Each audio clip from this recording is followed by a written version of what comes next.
আমরা খুব অবাক হয়েছি, এখনো পর্যন্ত সমস্ত প্রার্থীদের নাম প্রকাশ করতে পারলো না। শুধু বাংলার ক্ষেত্রেই -1, আর বাকি 22 জন হয়নি এখনো। কী কারণে আমরা বলতে পারবো না, বোঝাই যাচ্ছে অবস্থাটা কি। বিজেপির প্রার্থী তালিকা নিয়ে বিদ্রূপ করলেন তৃণমূল নেত্রী। লোকসভা নির্বাচনে নির্ঘণ্ট প্রকাশ হয়ে গিয়েছে, তৃণমূল কংগ্রেসের 42টি লোকসভা কেন্দ্রের প্রার্থী ঘোষণাও হয়ে গিয়েছে ব্রিগেড প্যারেড গ্রাউন্ড থেকে। কিন্তু রাজ্য বিজেপি প্রথম দফায় প্রার্থী তালিকা প্রকাশের পর বাংলার আর কোনো কেন্দ্রের প্রার্থীর নাম প্রকাশ করতে পারেনি। তবে বাকি কেন্দ্রগুলোর প্রার্থীর নাম কেন্দ্রীয় নেতৃত্বকে পাঠানো হয়েছে। কেন্দ্রীয় নেতারা তা নিয়ে বৈঠক করেছেন। এবার সংসদীয় বোর্ডের বৈঠকে বসলেই বিজেপির বাকি আসনের প্রার্থী তালিকা প্রকাশ্যে আসবে বলে জানা যাচ্ছে। তবে তা নিয়ে রাজ্যের শাসক দল তৃণমূল কংগ্রেস বিদ্রূপ করতে শুরু করে দিয়েছে। তাদের কথায় লোকসভা ভোট আসতে আর বেশি দেরি নেই, কিন্তু বিজেপি বাংলাতে এখনো পর্যন্ত তাদের প্রার্থী তালিকায় প্রকাশ করতে পারেনি। এই নিয়ে বৃহস্পতিবার শাসক দলের নেত্রী চন্দ্রিমা ভট্টাচার্য সাংবাদিক সম্মেলনে বলেন, আমরা খুব অবাক হয়েছি, এখনো পর্যন্ত সমস্ত প্রার্থীদের নাম প্রকাশ করতে পারলো না। শুধু বাংলার ক্ষেত্রেই -1, আর বাকি 22 জন হয়নি এখনো। কী কারণে আমরা বলতে পারবো না, বোঝাই যাচ্ছে অবস্থাটা কি। শোনাবো কি বলছেন তৃণমূল নেত্রী চন্দ্রিমা ভট্টাচার্য।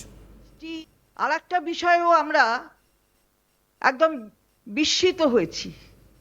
বিষয়টি হলো এখনো পর্যন্ত সমস্ত প্রার্থীদের নাম প্রকাশ করতে পারল না। শুধু বাংলার ক্ষেত্রেই 20 জন -1, আর বাকি 22 জন হয়নি এখনো। কি কারণে আমরা বলতে পারবো না, জানি না, বোঝাই যাচ্ছে অবস্থাটা কি। বুধবার তৃণমূলের সাংবাদিক বৈঠক ছিল, আর সেই সাংবাদিক বৈঠকেও তৃণমূল নেতা কুণাল ঘোষ বলেন, প্রার্থী নেই, ভোটার নেই, সংগঠন নেই, ভোটে দাঁড়ানোর লোক নেই, শুধু ছেলে মানুষই করে বেড়াচ্ছে। 30-35টা তৃণমূল জিততে চলেছে, আমরা তো 37-38 ভাবছি, 42-42-এর লক্ষ্য নিয়ে এগোচ্ছি। কি বলছেন কুণাল ঘোষ, সেটাও শুনুন। প্রার্থী নেই, ভোটার নেই, সংগঠন নেই, ভোটে দাঁড়াবার লোক নেই, তো এরা এইসব ছেলে মানুষই করে বেড়াচ্ছে। 30 থেকে 35 তৃণমূল আজ এই মুহূর্ত পর্যন্ত আমাদের বিরুদ্ধে কারা লড়বে সেই তালিকা পর্যন্ত সম্পূর্ণ নয়। 30 থেকে 35 তৃণমূল জিততে চলেছে, ইফ নট মোর। আমরা 37-38 ভাবছি, 42-42 লক্ষ্য নিয়ে এগোচ্ছি। লোকসভা নির্বাচনে বাংলায় 25টিরও বেশি আসন জিততে চলেছে বিজেপি। শুক্রবার 15ই মার্চ ইন্ডিয়া টুডে কনক্লেভে এমন দাবি করেছিলেন কেন্দ্রীয় স্বরাষ্ট্রমন্ত্রী অমিত শাহ। বাংলায় আইন শৃঙ্খলা ব্যবস্থা পুরো ভেঙে পড়েছে। পরে রাজ্যে এসে প্রধানমন্ত্রী নরেন্দ্র মোদী 42টি আসনের মধ্যে 42টিতেই জয়ের কথা বলেছিলেন।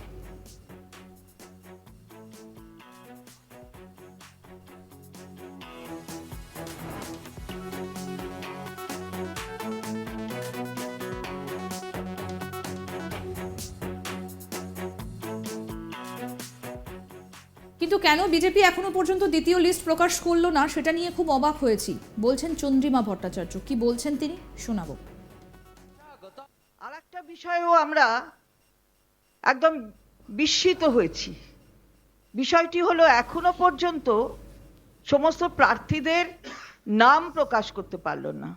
শুধু বাংলার ক্ষেত্রেই 20 জন -1, আর বাকি 22 জন হয়নি এখনো।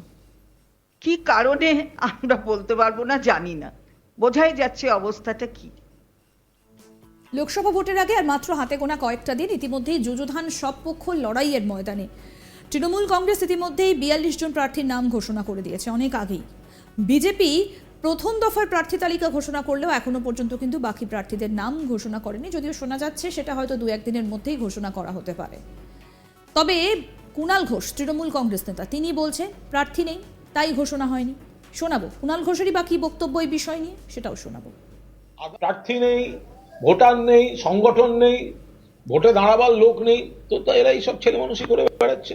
30 থেকে 35 তৃণমূল আজ এই মুহূর্ত পর্যন্ত আমাদের বিরুদ্ধে কারা লড়বে সেই তালিকা পর্যন্ত সম্পূর্ণ নয়। 30 থেকে 35 তৃণমূল জিততে চলেছে, ইফ নট মোর। আমরা 37-38 ভাবছি, 42-42 লক্ষ্য নিয়ে এগোচ্ছি। লোকসভা ভোটের অনেক আগেই এ রাজ্যে লক্ষ্য বেঁধে দিয়েছিলেন কেন্দ্রীয় স্বরাষ্ট্রমন্ত্রী অমিত শাহ। প্রধানমন্ত্রীও এসে সভা করে গিয়েছেন, কিন্তু এখনো পর্যন্ত দ্বিতীয় দফার প্রার্থী তালিকা ঘোষণা না করায় বারে বারেই কিন্তু কটাক্ষ করা হচ্ছে তৃণমূল কংগ্রেসের তরফ থেকে। হেভিওয়েট ক্যান্ডিডেটের নামও এখনো ঘোষণা করা হয়নি।